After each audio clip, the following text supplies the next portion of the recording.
யானைகளை பார்த்துட்டு போனால் காலையில் எந்திரிச்ச உடனே யானையை பார்த்தா அவ்வளோ அதிர்ஷ்டம் அப்படின்றாங்க.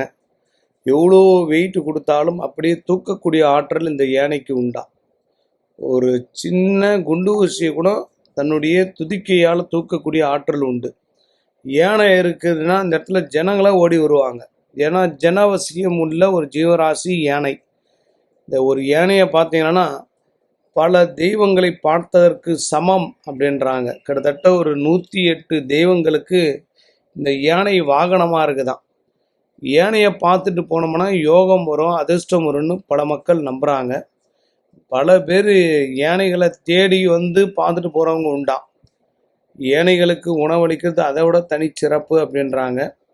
இப்போ நீங்கள் பார்க்குறது கூட நேரடியாக ஒரு 36 யானைகள், ஒரு 36 யானைகளை பார்த்தீங்கன்னா ஒரே நேரத்தில் பல தெய்வங்களை பார்த்ததற்கு சமம்.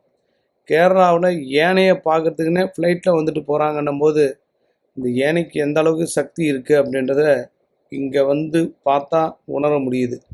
யானைகள் தெய்வத்தின் அடையாளம் என்று சொல்லப்படுகிறது.